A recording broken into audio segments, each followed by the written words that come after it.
पति के लिए थी रानी, बेटे के लिए बोझ बन गई। माँ का फोन आया था गांव से रोहिणी, वो 2 दिन बाद यहाँ शहर आ रही हैं।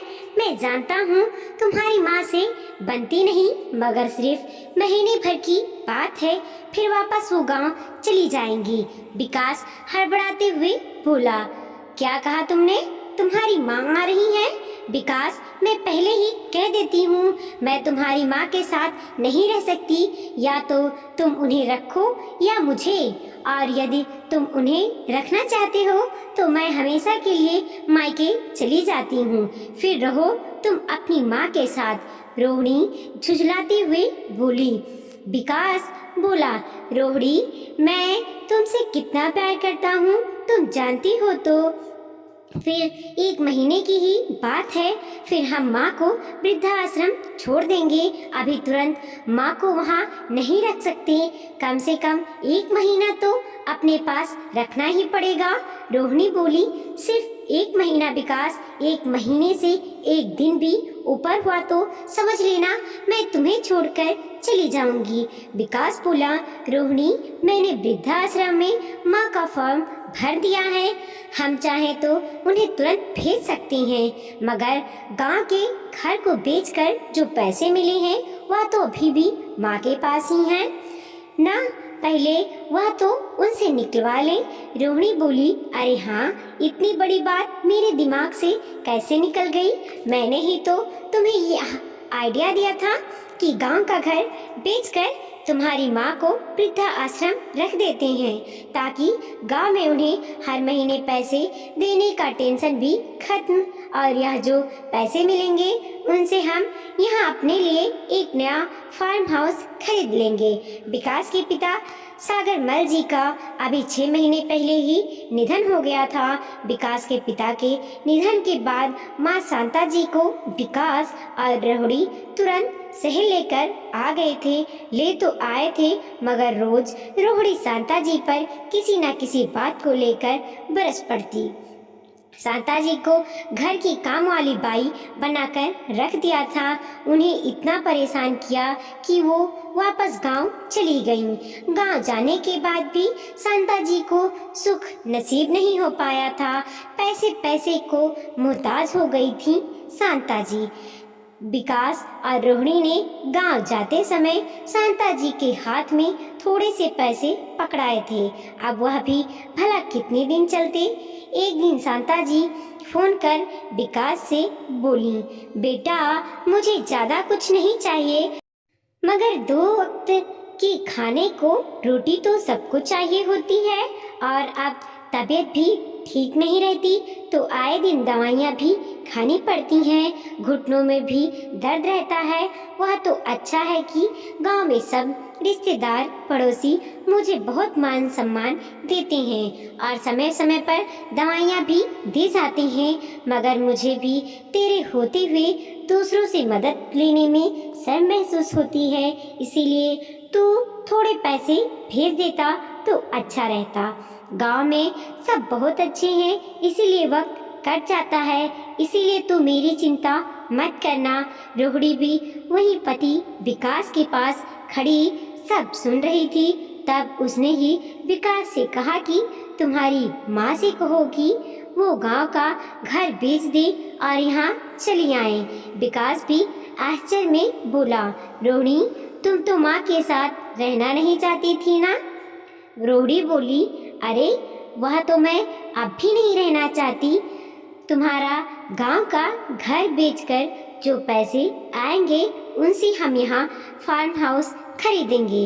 विकास ने भी रोहिणी की हाँ में हाँ मिलाई और अपनी माँ शांता जी से बोला, माँ, तुम अकेली वहाँ रहती हो, हमें अच्छा नहीं लगता, तुम यहाँ हमारे साथ आकर ही रहो। अब मैं भी कौन सा इतना कमाता हूँ कि यहाँ भी खर्च पूरा करूँ और तुम्हें गांव में भी पैसे भेजूँ। बेहतर होगा कि आप गांव का घर बेचकर हमेशा के लिए यहीं आ जाओ। फोन रखने के बाद ही रोहिणी बोली, विकास, मुझसे तुम्हारी माँ नहीं झेली जाएंगी, बता देती हूँ। वह तो गांव का घर बेचना है तो उन्हें यहाँ आने का लालच देना पड़ा। विकास बोला, रोहिणी तुम फिक्र मत करो, मैं माँ का इंतजाम कहीं और कर लूँगा। शांता जी भी पिघल गई और घर बेचने के लिए गांव में पंचायत से अपील कर दी। वहाँ गांव में घरों का जो भाव चल रहा था उस हिसाब से शांता जी का घर अच्छे दामों में बिक गया और शांता जी अपना सामान पैक कर अपने भाई के बेटे के साथ शहर के लिए रवाना हो गईं। विकास और रोहिणी पैसे की लालच में शांता जी की राह देखने लगे। दूसरे दिन शांता जी अपने भांजे के साथ शहर आ गईं। शांता जी का भांजा राहुल पैसों से भरा सूटकेस शांता जी के हाथ में देकर बोला, बुआ यह लीजिए आपकी अमानत। विकास बोला, मुझे दे दो राहुल, मैं लॉकर में रख देता हूँ, माँ कहाँ पैसे लेकर घूमती फिरेंगी। शांता जी ने फिर बेटे पर विश्वास कर लिया था, इसीलिए वो बोली, हाँ राहुल अब तो मुझे यहीं रहना है, वैसे भी जो है सब विकास का ही तो है।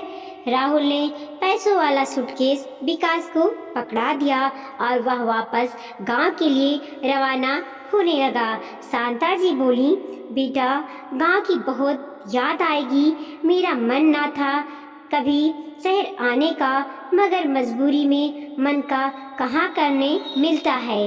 राहुल बोला, बुआ हमें भी आपकी बहुत याद आएगी। रोहिणी और विकास को जो चाहिए था वह मिल चुका था, दोनों के हाथों में पैसे लग गए थे, इसीलिए दोनों खुश थे। मगर इनकी यह खुशी शांता जी के लिए जल्दी सजा बनने वाली थी, यह शांता जी को खबर न थी। 2 दिन बाद शांता जी का चश्मा नहीं मिल रहा था, वो अपना चश्मा ढूंढ रही थी। वो रोहिणी से बोली, बहू तुमने मेरा चश्मा देखा क्या? रोहिणी बोली, माँ कब से देख रही हूँ आपको, आपसे खुद का एक चश्मा नहीं संभाला जाता, खुद की चीजें खुद संभाल कर रखा करो, मैं आपकी नौकरानी नहीं कि आपका चश्मा ढूंढती फिरूं।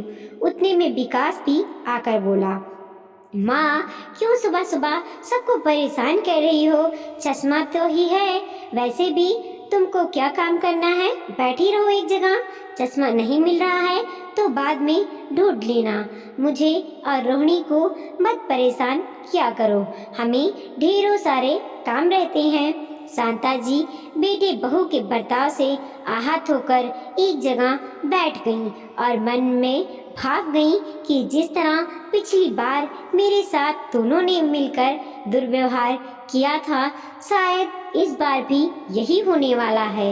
मगर यह सोचकर डर भी गईं कि बेटे के बहकावे में आकर गांव का घर भी बेच चुकी हैं, तो अब वो कहाँ जाएंगी। शांता जी के साथ अब यह रोज का क्रम बन गया था, कभी रोहिणी तो कभी विकास, कोई ना कोई शांता जी को ताना मार ही देते थे। शांता जी तंग आकर बोली, विकास मैंने तुम्हारे कहने पर गांव का घर बेच दिया, तुम दोनों ना वहाँ गांव में पैसे भेजते थे और ना मुझे यहाँ रखना चाहते हो, अगर मुझे रोज इसी तरह सताना था तो मुझे गांव से हमेशा के लिए यहाँ बुलाया क्यों? रोहिणी बोली, ताकि आपको वृद्धा आश्रम भेज सके। माँ जी आपको बस अपना सामान पैक करना है और हमारे साथ चलना है। शांता जी एक पल ठिठक गईं, जैसे उन्हें अपने कानों पर विश्वास ना हुआ हो। वो विकास के सामने टकटकी लगाए देखने लगी। विकास बोला, हाँ माँ आप अपना सामान पैक कर लीजिए। शांता जी बेबन से अपने सारे कपड़े पैक करने लगी। बेटा बहू शांता जी को अपनी कार में बिठाकर वृद्धा आश्रम ले आए। रोहिणी कार में बैठी रही और विकास अपनी माँ को वृद्धा आश्रम के अंदर ले गया और शांता जी को फॉर्म पर हस्ताक्षर करवाकर अंदर छोड़ आया। शांता जी एकटक विकास को जाते हुए देख रही थी। विकास ने मुड़कर वापस तक न देखा। शायद शांता जी भी विकास को मुड़ते हुए देखना चाहती थी। शांता जी को वृद्धा आश्रम में काम करने वाले एक सहकर्मी ने उनके कमरे तक पहुंचाया। कमरे में जाकर शांता जी अतीत में खो गई पति सागरमल जी बहुत प्यार करते थे शांता जी से। दोनों हमेशा साथ में गांव में रहते। पति के लिए रानी थी शांता जी और आज बेटे के लिए बोझ बन गई थी। बेटे विकास की शादी के बाद कभी कोई दखल अंदाजी नहीं की थी शांता जी ने और सागर मल जी ने।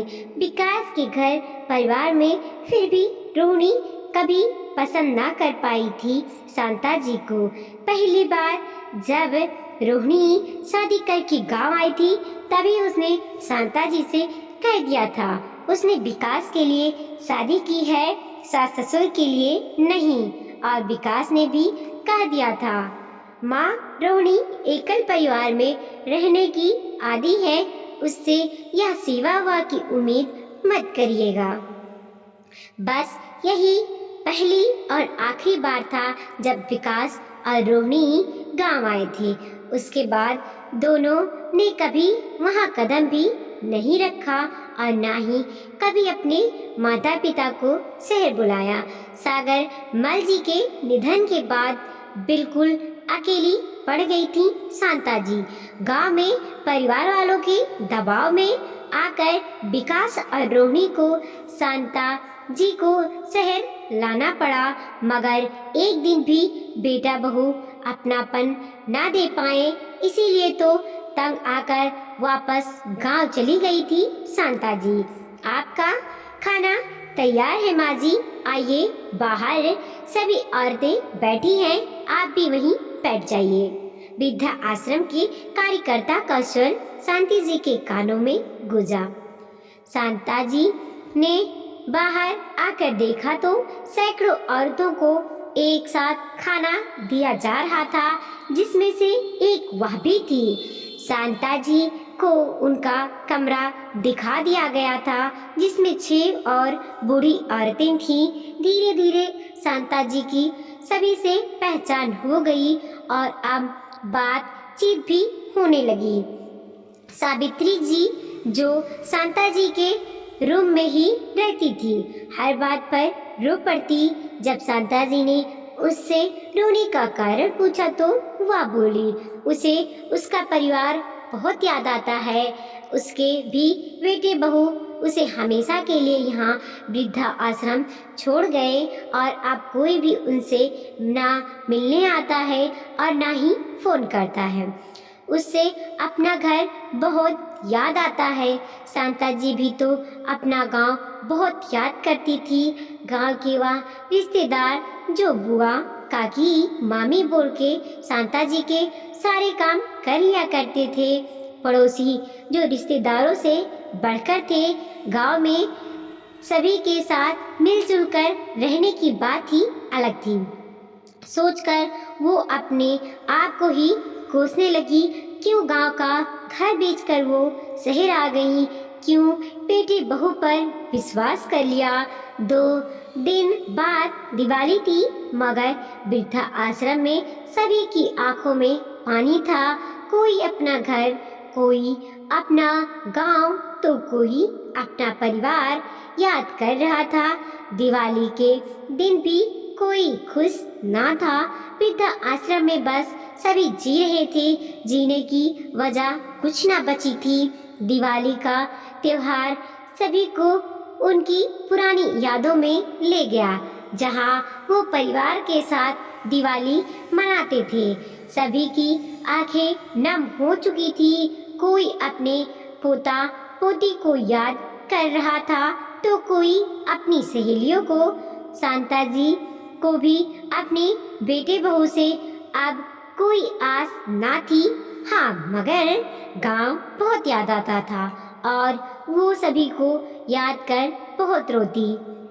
सभी बुजुर्ग महिलाएं एक दूसरे को अपना दुखड़ा बताती, जिसमें से ज़्यादातर के साथ उनके बेटे बहू का व्यवहार रूखा था और बेटे बहू अपने माँ बाप को साथ रखना नहीं चाहते थे। सावित्री बोली, क्या हम इसी दिन के लिए औलाद पैदा करते हैं, उनको इतना पढ़ाते हैं लिखाते हैं ताकि वो एक दिन हमें वृद्धाश्रम छोड़ दे। शांता जी के कमरे में रहने वाली कमला जी बोली, मेरे 4 बेटे हैं जिनको मैंने बचपन से पाला पोसा पढ़ाया लिखाया, मगर चारों की शादी के बाद एक के घर में भी मेरे लिए जगह ना थी, इसीलिए मुझे यहाँ छोड़कर चले गए। सिर्फ एक मैं ही बाहर थी उनके घरों में, बाकी सभी के लिए जगह है। शांता जी चुप बैठकर सब सुन रही थी। तब सावित्री बोली, शांता, जब से आई हो हम सभी की बातें सुन रही हो। तुम्हारे साथ ऐसा क्या हुआ जो तुम यहाँ पहुँची? शांता जी की आंखों में आंसू आ गए और बस उनके मुंह से इतना ही निकल पाया, पति के लिए थी रानी और बेटे के लिए बोझ बन गई और वह सिसक पड़ी। दोस्तों, वृद्धा आश्रम की जिंदगी आसान नहीं होती। जो बच्चे अपने घर परिवार से दूर अपने माता पिता को वृद्धा आश्रम छोड़ देते हैं, वह यह भूल जाते हैं कि बुढ़ापा तो सबका आना है। कल के दिन उनके साथ भी यही सब होगा जो वो अपने माता पिता के साथ कर रहे हैं, क्योंकि भगवान के घर देर है अंधेर नहीं। इसीलिए तो हो सके तो अपने माता पिता को आज से ही सम्मान देना शुरू कर दें, क्योंकि आपके बच्चे जो देखेंगे वही सीखेंगे और कभी उनको किसी दूसरे के सहारे वृद्धा आश्रम जैसी जगहों पर न छोड़ें। वृद्धा आश्रम में उनका ध्यान रखने वाले तो उन्हें बहुत लोग मिल जाएंगे, मगर अपने घर जैसा वातावरण कभी नहीं मिल पाएगा। वीडियो को लाइक कीजिए, कमेंट कीजिए और अपने दोस्तों के साथ जरूर शेयर कीजिए। चैनल पे नए हैं प्लीज़ सब्सक्राइब कीजिए और देखते रहिए मोटिवेशनल स्टोरी।